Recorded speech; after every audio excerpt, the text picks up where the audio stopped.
Hello दोस्तों, नमस्कार। मैं धीरज खड़ायत और ये हमारा विद्यालय है, राजकीय अटल उत्कृष्ट इंटर कॉलेज जौरासी। इंटरवल का समय है, कुछ बच्चे खेल रहे हैं और कुछ बच्चे यहाँ पर एक काम कर रहे हैं, दीवार पत्रिका बनाने का काम यहाँ पर कर रहे हैं। मैं दीवार पत्रिका को आज आपको दिखाऊंगा किस प्रकार से दीवार पत्रिका बनाई जाती है और उसके क्या क्या फ़ायदे हैं। कुछ बच्चे भी हमारे आपको बताएंगे। तो चलते हैं, दीवार पत्रिका कैसे बनती है।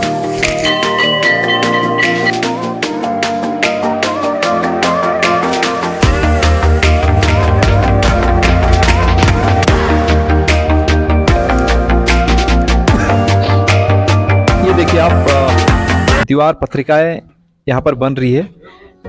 ये भीमराव अंबेडकर विशेषांक है, क्योंकि अभी हाल ही में 14 अप्रैल को भीमराव अंबेडकर जी की जयंती थी, तो उसी उपलक्ष्य में बच्चे भीमराव अंबेडकर के बारे में कुछ रचनाएं लिख करके लाए हैं और कुछ पेंटिंग ड्राइंग भी यहाँ पर करके लाए हैं। तो ये दीवार पत्रिका है, तो अपने लेखों को इसमें सजा रहे हैं। इसमें हम 2-3 चार्टों को एक साथ जोड़ करके जो इनके लेख हैं, जो मौलिक लेख हैं, उनको हम इसमें चस्पा कर देते हैं और बच्चे फिर इसको पढ़ते हैं और भी बच्चे प्रेरित होते हैं इसको बनाने के लिए।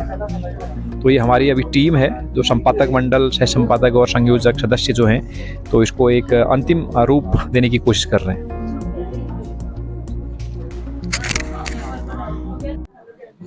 ये कक्षा 12 अ और 12 ब के बच्चे पत्रिका बनाने में लगे हैं।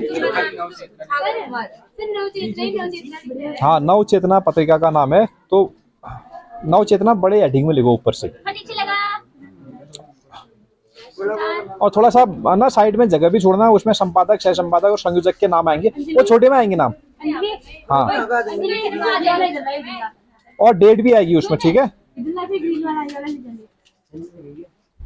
तो बच्चे पत्रिका बना रहे हैं और इसको अंतिम रूप देने की कोशिश, पत्रिका को कुछ यहाँ पर जो खाली स्पेस बच गया, इसमें सजावट का काम भी किया जा रहा है बच्चों के द्वारा। और ये दीवार पत्रिका, तो जब ये बन जाएगी तो सबके लिए इसको ओपन कर दिया जाएगा, कोई भी बच्चा इसको पढ़ सकता है। और अंबेडकर विशेषांक है, तो अंबेडकर जी के बारे में बहुत सारी जानकारियाँ इसमें आपको मिलेंगी। तो बच्चों, आप ये बताओ मुझे, आपकी इस पत्रिका का क्या नाम है? सर, नव चेतना। नव चेतना, अच्छा। तो क्या करते हो आप, कैसे बनाते हो इस पत्रिका को? सर, जैसे भी कोई राष्ट्रीय पर्व होता है हमारे देश का, तो उसमें हम ये बनाते हैं। सब बच्चे अपने विचार और नई नई जो बातें कुछ भी इंटरनेट या किताबों से ढूंढ के लिखते हैं और इस तरीके से हम भी दीवार पत्रिका बनाते हैं और बाद में हम इसको ओपन करते हैं, जिसके कारण और जो बच्चे हैं वो भी इसको पढ़ सकते हैं। अच्छा, और आप लोग बनाते रहो, चिपकाते रहो आप लोग। अच्छा, और महापुरुषों पर ही बनाते हो या और बहुत सारे विषयों को? और सर, और भी विषयों में भी बनाते हैं, जैसे लोक पर्व या कुछ आसपास के मंदिर हैं या पुरानी कोई बातें जो हमारे पूर्वज हमको बताए रहते हैं उस बारे में।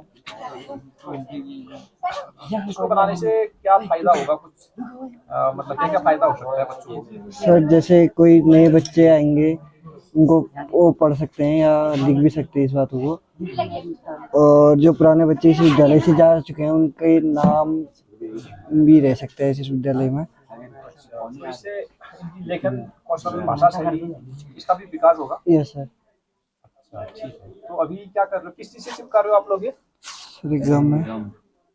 कौन से? Yes sir. अच्छा, ठीक ठीक। तो इसमें कुछ सजावट भी करोगे अभी? Yes sir.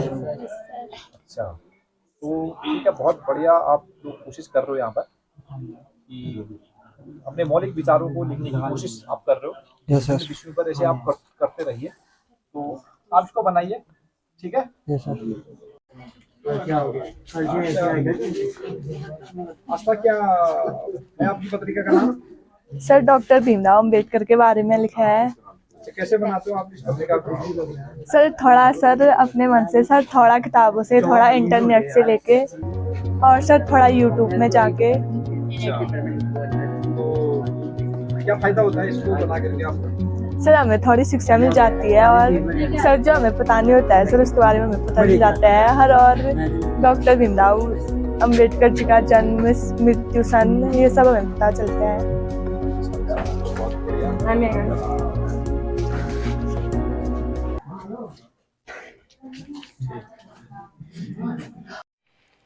हमारे विद्यालय के प्रधानाचार्य R.K. सिंह सर,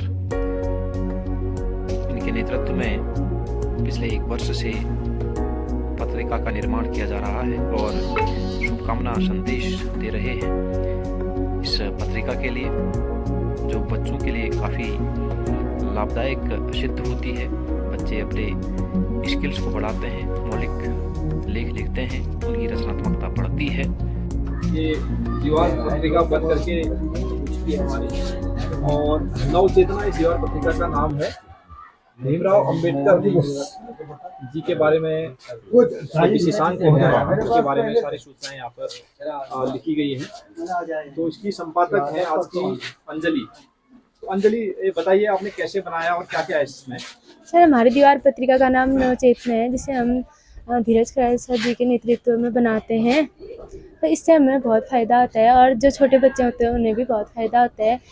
जब हम इसको बना के रखते हैं तो छोटे बच्चे इसको पढ़ते हैं और इससे बहुत कुछ सीखते हैं। उनको इससे नई नई प्रतिभा निकलती है। इससे छोटे बच्चे भी बना के लाते हैं।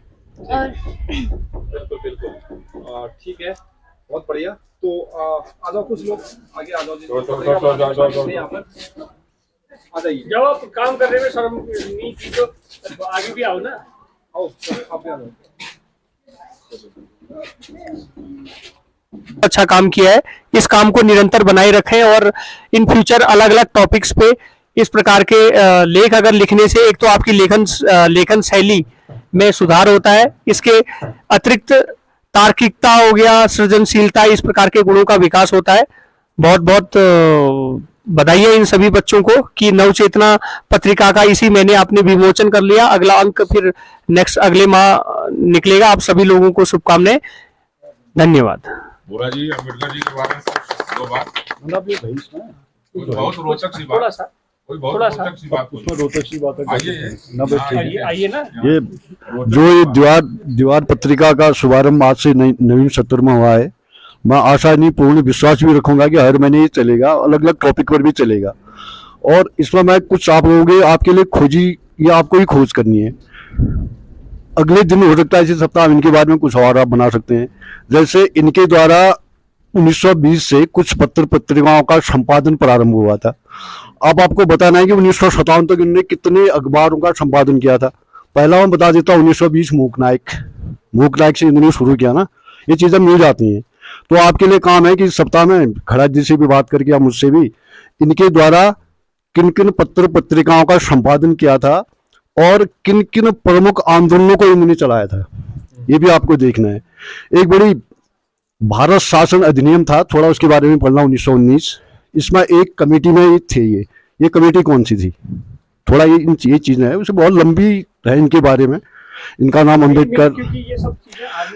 अम्बेडकर किसने दिया, ये जब जाते हैं आपने इसमें लिखा है, ये US कौन सी यूनिवर्सिटी है, कोलंबिया यूनिवर्सिटी कौन से महाराज के उससे जाते हैं, छात्रवृत्ति से जाते हैं वहाँ। लेकिन एक महाराज होते हैं उसमें, राजा, उनकी द्वारा चलाई गई छात्रवृत्ति से पढ़ने जाते हैं और ऐसे बालकों को पढ़ने के लिए भेजा जाता है जो कि उससे थोड़ा वो हो, आर्थिक रूप से गरीब हो।